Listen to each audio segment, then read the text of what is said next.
नमस्कार dear learners, स्वागत है आप सभी का एक बार फिर से। आज का जो टॉपिक है उस टॉपिक पर हम बात करने जा रहे हैं। टॉपिक है 2020 के बाद में सीसेट पैटर्न में क्या बदलाव हुए। अगर मैं 2020 के बाद सीसेट पैटर्न की बात करूं तो इसमें ऐसे चेंजेस देखने को मिल रहे हैं और इतने बारीक बारीक चीज़ें इंक्लूड हो गई हैं इसमें कि अगर उनको ध्यान से ना देखा जाए तो आने वाले समय में और ज़्यादा परेशानी होगी। आप सभी ने देखा भी होगा जैसा कि 2020 के बाद में जो सीसेट पैटर्न है वो पूरी तरह से क्या होता दिखा, चेंज होता दिखा। और जीएस के स्टूडेंट जो हैं, जीएस के जो स्टूडेंट हैं उनको खासी समस्या हुई क्योंकि उन्होंने जीएस पेपर को अच्छा किया था। ह्यूमैनिटीज बैकग्राउंड के स्टूडेंट कि मैं मेनली बात करूं तो, है ना, उन्होंने जीएस को अच्छा किया, उनका स्कोर भी अच्छा हुआ, लेकिन वो सीसेट में फेल कर गए। अगर ऐसे स्टूडेंट के मुंह से सीसेट के बारे में सुना जाए कि भाई सीसेट को आप क्या कहोगे, सीसेट के बारे में क्या कहोगे, तो वैसे स्टूडेंट के मुंह से आपको प्राय सुनने को मिल जाएगा कि देखो जीएस को बाद में बेशक तैयार कर लेना, लेकिन सीसेट पर इस समय ज़्यादा ध्यान देने की जरूरत है। पहले सीसेट को तैयार कीजिए, कहीं ऐसा ना हो कि ये आपकी तैयारी को पूरी तरह से नेस्तनाबूद कर दे और आपने जो तैयारी की है पेपर के लिए वो तैयारी आपकी पूरी खराब हो जाए। देखिए, अगर मैं जीएस की बात करूं तो जीएस में स्टूडेंट अच्छा स्कोर कर रहे और उसके बाद भी वो स्टूडेंट जो उनको मिलना चाहिए वो उनको नहीं मिल पा रहा है। क्यों? क्योंकि जो मेंस है पेपर उसको आप तभी देख पाओगे, उस तक तभी पहुंच पाओगे जब आप इस बैरियर को, जो सीसेट नाम का जो बैरियर है, इसको आप क्रॉस कर लोगे। तो मुझे ऐसा लगता है कि अगर सीसेट के पैटर्न में चेंजेस जो हैं उनको अगर नहीं समझा गया तो हमारे लिए बहुत बड़ी समस्या आएगी। तो आज का जो विषय है, जो टॉपिक है, वो है सीसेट पैटर्न में होने वाले बदलाव, है ना। सीसेट पैटर्न में 2020 के बाद होने वाले बदलाव, 2020, है ना, 2020 के बाद होने वाले बदलाव,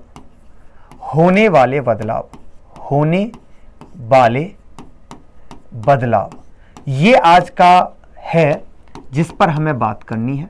ठीक है, ये है जिस पर हमें बात करनी है।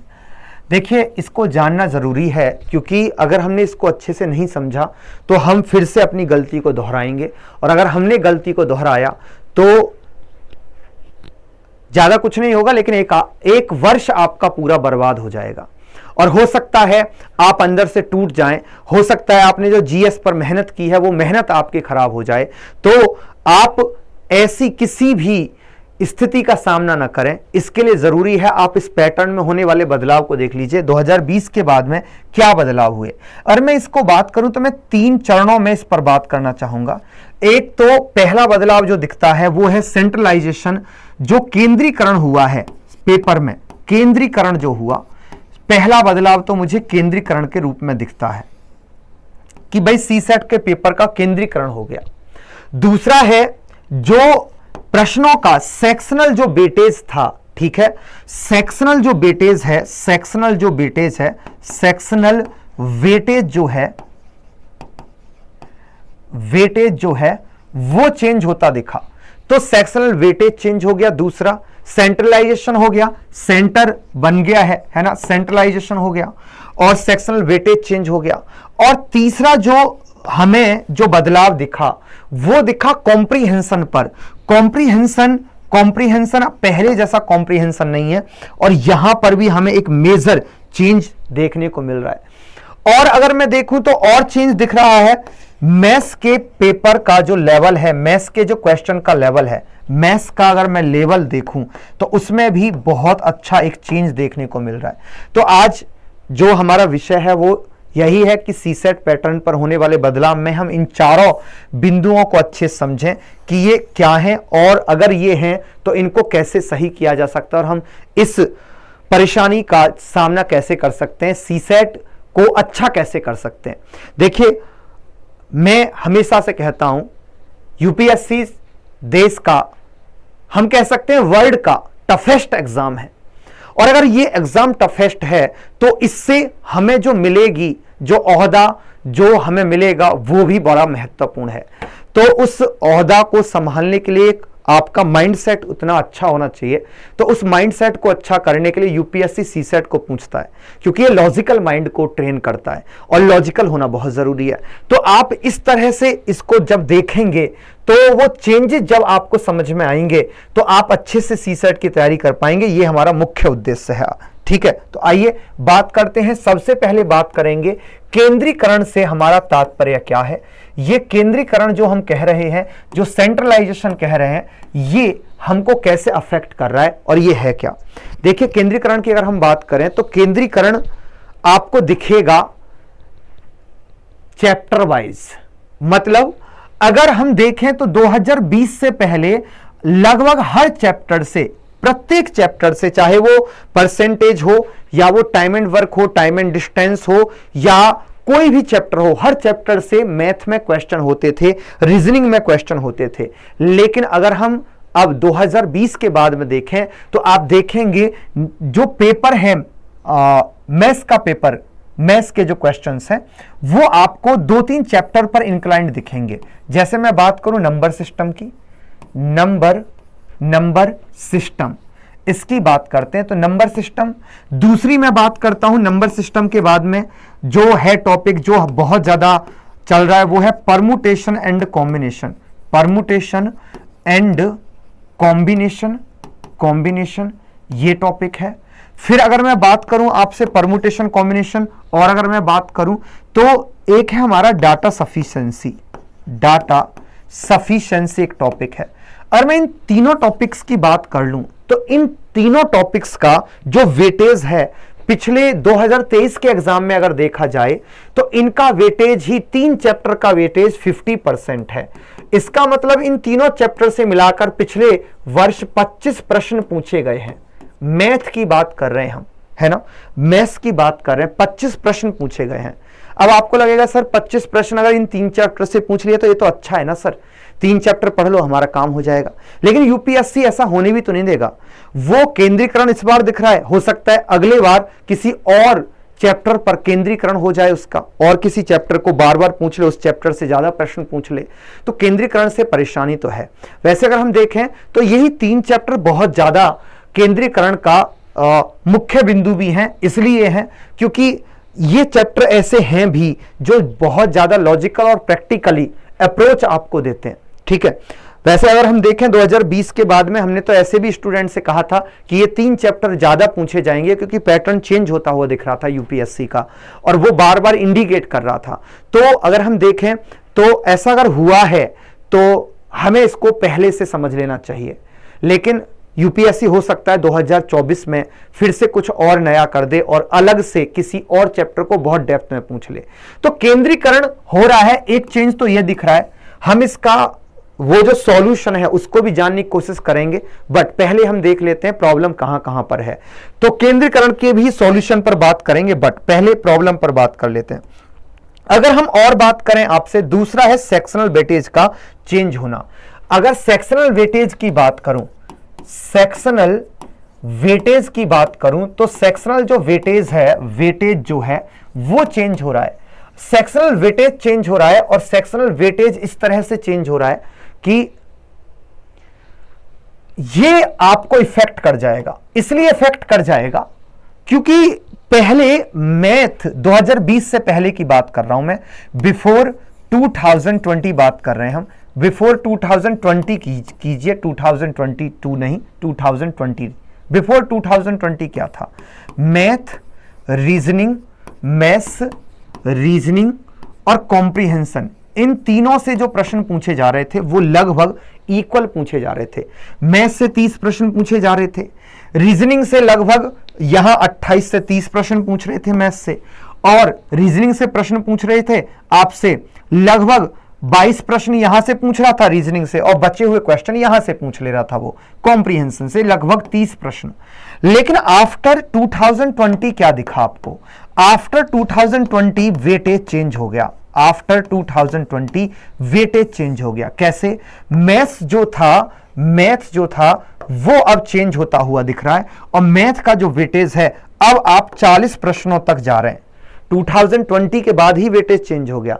मैथ्स 40 क्वेश्चंस तक जा रहा है, रीजनिंग जो है, रीजनिंग सिमटती जा रही है, रीजनिंग कम होती जा रही है। और रीजनिंग जो है, अगर हम देखें, रीजनिंग जो है वो 10 से 12 प्रश्न ही रीजनिंग से पूछ रहा है, और जो कॉम्प्रीहेंशन है, कॉम्प्रीहेंशन 27 के क्वेश्चंस के आसपास आ रहा है। तो ये वेटेज चेंज हो गया, और वेटेज चेंज होने से प्रॉब्लम ये हो रही है कि जो ह्यूमैनिटीज बैकग्राउंड के स्टूडेंट हैं, जो मैथ को नहीं पढ़ना चाह रहे थे, वो अब पढ़ेंगे, नहीं पढ़ेंगे तो उनके परिणाम भयावह होंगे। इसलिए क्योंकि रीजनिंग और कॉम्प्रीहेंशन इन दोनों को मिलाकर पेपर नहीं निकलने वाला है, क्योंकि मैथ को पढ़ना ही पड़ेगा, तो इसका जो वेटेज है वो बदल रहा है, और इसको अब आपको ध्यान से पढ़ना ही पड़ेगा। ठीक है। और अगर मैं बात करूं आफ्टर 2020 ये हुआ, तो सेक्शनल वेटेज भी इफेक्ट हो रहा है। फिर अगर हम बात करें, और हम बात करें तो तीसरा जो पॉइंट है वो है कॉम्प्रीहेंशन का। कॉम्प्रीहेंशन, देखिए जो कॉम्प्रीहेंशन है, यहां भी आपको चेंज देखने को मिलेगा। कॉम्प्रीहेंशन में क्या चेंज दिखा आपको? अगर हम देखें तो पहले जो बिफोर था वहां पर क्या था, वन पैसेज, एक पैसेज, और उस पैसेज के पीछे, उस पैसेज के नीचे में क्वेश्चन नंबर 1 होता था, question number 2, question number 3, question number 4, up to question number 5 भी होता था। तो अगर हम देखें तो लगभग 6 से 7 से 8 पैसेज पूछे जाते थे, और 7 से 8 पैसेज में ही वो 30 से के आसपास प्रश्न पूछ लेते थे। लेकिन अगर अब बात करें आफ्टर 2020, अगर हम देखें तो पैसेजेस जो हैं, हम एक पैसेज होगा, एक होगा पैसेज, और उस एक पैसेज के ऊपर नीचे गाइज एक ही क्वेश्चन होगा, एक पैसेज और एक ही क्वेश्चन होगा। अब आप कहेंगे सर इससे क्या प्रॉब्लम है? तो देखिए इससे बहुत बड़ी प्रॉब्लम क्रिएट होगी। कैसे? क्योंकि यहां है 30 पैसेज हैं, अब यहां पर आपको 30 पैसेज पढ़ने हैं, और आपको तब 30 प्रश्नों के उत्तर देने हैं, है ना। और यहां पर क्या करना था, यहां पर 7 से 8 पैसेज पढ़ने थे, और आपको 30 प्रश्नों के उत्तर देने थे। तो जो पैसेज पढ़ने में जो टाइम इन्वेस्ट करोगे, अब आप उसको समझने में जो टाइम इन्वेस्ट करोगे, वो आपके ऊपर मेंटली प्रेशर क्रिएट करेगा। किसका? कि टाइम रन कर रहा है, टाइम रन कर रहा है, और टाइम की शॉर्टेज आपको दिखेगी। अगर अभी आप स्टूडेंट से पूछेंगे किसी से, तो वो बताएगा आपको कि भैया टाइम की बहुत ज्यादा शॉर्टेज है ना। और हम इवन पेपर को भी पूरी तरह से पढ़ नहीं पा रहे हैं, हमारे पास में टाइम इतना कम हो जा रहा है ना। तो कॉम्प्रीहेंशन पार्ट भी चेंज हो रहा है, और लैंग्वेज भी चेंज हो रही है। तो कॉम्प्रीहेंशन भी अपने आप में बहुत बड़ा चेंज दिखा रहा है। और जो स्टूडेंट कॉम्प्रीहेंशन सॉल्व करके निकल जाते थे, अब उनके लिए कॉम्प्रीहेंशन आसान नहीं रह रहा है। अब उनको आना ही पड़ेगा, और वो मैथ सीखना ही उनको पड़ेगा, है ना। अच्छा, यहां पर मुझे एक प्रश्न मेरे माइंड में बार बार आता है, क्या हम मैथ्स नहीं सीख सकते हैं? क्या ह्यूमैनिटीज बैकग्राउंड का स्टूडेंट मैथ नहीं सीख सकता है? क्या हिंदी मीडियम का स्टूडेंट मैथ नहीं सीख सकता? मैं हिंदी मीडियम का ही स्टूडेंट रहा हूं, प्योर हिंदी मीडियम का स्टूडेंट रहा हूं। मैं आपको बता दूं, हिंदी मीडियम का स्टूडेंट बहुत बेहतरीन मैथ सीखता है, ठीक है, अगर वो ठान ले तो यहां पर जो आ रहा है प्रॉब्लम, वो आपको दिखाया मैंने। कॉम्प्रीहेंशन में बार बार कॉम्प्रीहेंशन चेंज होता दिख रहा है हमें। जो पहले एक पैसेज पर 5 प्रश्न थे, फिर एक पैसेज पर 4 प्रश्न हुए, अब 3, अब एक पैसेज पर 1 प्रश्न है, ठीक है। और अगर हम बात करें, एक चेंज जो दिख रहा है हमें, वो ये दिख रहा है कि मैथ्स का जो लेवल है, ये बहुत बड़ा प्रॉब्लम अभी हमारे लिए बन रहा है। मैथ्स का जो लेवल है, मैथ्स का लेवल जो है, ये हमारे लिए बहुत ज्यादा प्रॉब्लम क्रिएट कर रहा है। कैसे कर रहा है? बहुत ज्यादा प्रॉब्लम क्रिएट। देखिए, अगर 2023 की बात करोगे तो 2023 में मैथ्स के ऐसे अच्छे प्रश्न पूछे हैं कि अगर उनकी कॉन्सेप्चुअल, अगर आपने तैयारी नहीं की है और आपको उनकी कॉन्सेप्चुअल डीप नॉलेज नहीं है कंसेप्ट की, तो आपको प्रॉब्लम हो जाएगी। तो गाइज, मुझे ऐसा लगता है कि आपको मैथ को बहुत अच्छे से पढ़ना पड़ेगा, और इन डीप तैयारी करनी पड़ेगी। आपको बेसिक टू एडवांस लेवल तक तैयारी करनी पड़ेगी। तो मुझे ऐसा लगता है आपको इस पर काम करना पड़ेगा, ठीक है। मेरे हिसाब से इन सारी प्रॉब्लम्स का जो सॉल्यूशन है, वो सॉल्यूशन है कि बेसिक टू एडवांस आपको काम करना पड़ेगा। ये जितनी भी चेंजेस हो रहे हैं, इन चेंजेस से जो जितने भी चैलेंजेस आपके सामने आ रहे हैं, चेंजेस मेक्स द चैलेंजेस, है ना। चेंज जो है वो चैलेंज बनाते हैं, है ना। Change makes challenge, change challenge बना देता है। तो चैलेंज जो बनाया है चेंजेस ने, वो उस चैलेंज को आप कैसे फुलफिल कर सकते हैं और कैसे उसको टैकल कर सकते हैं, मैं कुछ पॉइंट आपको बता रहा हूं, उन पर आपको काम करना पड़ेगा। देखो, पहला पॉइंट तो ये है कि आपको प्रत्येक सेक्शन को आपको सीखना चाहिए। अब प्रत्येक सेक्शन पर वर्क करना होगा, है ना। मतलब हर सेक्शन पर अब आपको काम करना होगा, हर सेक्शन को आपको पढ़ना पड़ेगा। दूसरा जो मुझे समझ में आता है वो ये समझ में आता है कि आपको मैथ की जो तैयारी है वो बेसिक से एडवांस तक करनी पड़ेगी, बेसिक टू एडवांस, ठीक है। बेसिक टू एडवांस आपको मैथ्स तैयार करना पड़ेगा, बेसिक टू एडवांस लेवल पर आपको मैथ्स तैयार करना पड़ेगा। दूसरा मुझे यह समझ में आता है। तीसरा यह समझ में आता है कि जो मैथ्स है, हम स्पेशली मैथ की बात कर रहे हैं, है ना, क्योंकि मैथ्स ही परेशान कर रहा है। तीसरा पॉइंट मुझे यह लगता है कि मैथ्स की प्रैक्टिस आपको बहुत करनी चाहिए। अब मैथ्स की आपको प्रैक्टिस करनी पड़ेगी, क्योंकि बिना प्रैक्टिस के मैथ नहीं होगा, यह बात तय हो जाती है। बिना प्रैक्टिस के मैथ नहीं होगा, आपको प्रैक्टिस करनी ही पड़ेगी एट एनी कॉस्ट। पहले थ्योरी को अच्छे समझिए, फिर प्रैक्टिस कीजिए, फिर आप इस पर टेस्ट योरसेल्फ जरूर करें। मतलब टेस्ट दें, और टेस्ट योरसेल्फ करेंगे तो आपको पता लगेगा कि आपकी तैयारी कैसी चल रही है। अभी तक क्या होता था कि सीसेट क्वालिफाई ही करना है, तो जैसे चले गए, हमारे क्वेश्चन सॉल्व हुए, ठीक है, नहीं हुए तो कोई बात नहीं है, हम बाकी के सेक्शंस पर काम कर लेते। लेकिन अब उसने इस तरह से फ्रेम कर दिया पेपर को कि आप एक रास्ता ढूंढने की कोशिश करोगे तो वो उसको ब्लॉक कर चुका है।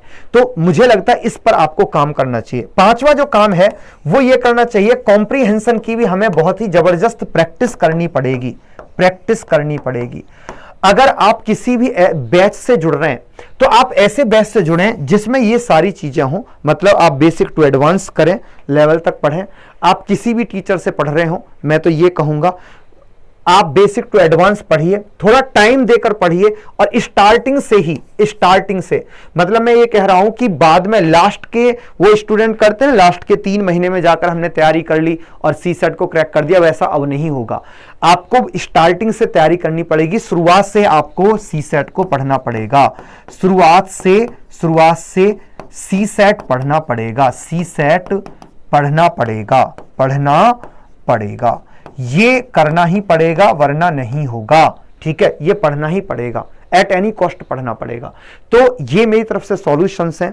वैसे हमारा भी एक बैच है जो अभी हमने लॉन्च किया है, प्रतिज्ञा द प्रॉमिस। प्रतिज्ञा हम इस बार, जब पिछले वर्ष में स्टूडेंट परेशान हुए तो हम इस बार ऐसे सोचे और ये प्रतिज्ञा लिए कि इस बार स्टूडेंट को प्रॉब्लम नहीं होनी चाहिए, तो हमने शुरुआत से ही एक बैच लेकर आए थे, ठीक है। हम आपको दिखा देते हैं वो बैच, बहुत अच्छा बैच है, और हमने एक एक बात को ध्यान में रखकर इस बैच को डिजाइन किया है। हमें ऐसा लगता है कि अगर कोई स्टूडेंट इस बैच के फीचर देखेगा तो उसको पता लगेगा कि ये सारी कमजोरियां हैं और इनका सॉल्यूशन ये बैच बन सकता है। देखिए, प्रतिज्ञा द प्रॉमिस जो बैच है, इस बैच में आपको फेस टू फेस आपको डाउट डिस्कशन मिलेगा। आप फेस टू फेस डिस्कशन कर सकते हैं डाउट का, ठीक है। मतलब किसी स्टूडेंट को कोई डाउट आया, सर मुझे ये बात समझ में नहीं आ रही है, तो आप तुरंत इस एप्लीकेशन पर, इस बैच में ऐसा एक फीचर है, आप इस पर क्लिक करेंगे, क्वेश्चन मार्क का साइन उस पर क्लिक करके तुरंत हमसे बात कर सकते हैं। सर मुझे यहां समझ नहीं आ रहा है, सर इसके अलावा और क्या एस्पेक्ट हो सकते हैं इस क्वेश्चन के, तो वो सारी बातें आप यहां पर डिस्कस कर सकते हैं। दूसरा जो है, डीप नॉलेज ऑफ कंसेप्ट आपको मिलेगी। मतलब हम अगर यूट्यूब पर भी कहें तो हमने 20 घंटे से ज्यादा पढ़ाया है नंबर सिस्टम को, तो बहुत डीप में पढ़ाया, लेकिन जो पढ़ाया है उसकी प्रैक्टिस बहुत जरूरी है। तो आपको जो प्रैक्टिस सेशन मिलेगा वो 3 लेवल टेक्निक के साथ में प्रैक्टिस सेशन मिलेगा। मतलब पहले इजी क्वेश्चन सॉल्व करेंगे, फिर मॉडरेट क्वेश्चन सॉल्व करेंगे, फिर हार्ड क्वेश्चन सॉल्व करेंगे। 3 लेवल पर हम प्रैक्टिस करने वाले हैं। यह बैच मात्र 1999 रुपए का है, इस समय 1999 का है, जिसमें मैथ, रीजनिंग और कॉम्प्रिहेंशन तीनों कवर किया जाएगा। और पहले 50 एस्पिरेंट के लिए 1999 रुपए का बैच है। यह मात्र 25 जुलाई तक वैलिड रहेगा, उसके बाद में इसका प्राइस चेंज हो जाएगा, ठीक है। देखिए इस बैच के बारे में और मैं आपको बता देता हूं। देखिए यहां पर अगर किसी भी स्टूडेंट को जानना है तो वो हमारा जो ये सेशन है इसके डिस्क्रिप्शन में बैच का लिंक है। इस बैच में मैथ को 100 घंटे में पढ़ाया जा रहा है, 100 घंटे में मैथ को पढ़ाया जा रहा है। रीजनिंग को 60 घंटे में पढ़ा जाएगा और कॉम्प्रिहेंशन को 40 घंटे में पढ़ाया जाएगा। ये नंबर ऑफ लेक्चर्स हैं, ठीक है। 1-1.5 घंटे की ये क्लास होगी और ये बैच 9 PM पर डेली लाइव होगा रात्रि में, ठीक है। तो आप इस बैच के साथ में जुड़ सकते हैं। और अगर आपको कोई भी प्रॉब्लम है तो आप इस बैच पर चले जाएंगे, ठीक है। अनअकैडमी एप्लीकेशन पर जाएंगे और यहां पर ज्वाइन बैच पर क्लिक कर सकते हैं। अदरवाइज डिस्क्रिप्शन में हमारा लिंक है, वहां पर क्लिक करके आप ज्वाइन कर सकते हैं। अगर आपको फिर भी कोई समस्या है तो आप इस नंबर पर कॉल कर लें, इस नंबर पे व्हाट्सएप भी कर सकते हैं और इस बैच को के बारे में कोई भी परेशानी है तो ज्वाइन कर सकते हैं। इस नंबर पे व्हाट्सएप भी कर सकते हैं, कॉल भी कर सकते हैं। तो साथियों जो परिवर्तन हुए हैं सीसेट में, उन परिवर्तन को ध्यान में रखकर ये सीसेट का बैच भी हमने डिजाइन किया है। आप इसके साथ जुड़ सकते हैं और अपनी तैयारी को एक नई धार और एक नई दिशा दे सकते हैं। शुक्रिया आप सभी का। इन चैलेंजेस को एक्सेप्ट कीजिए, you will change your life. Thank you guys.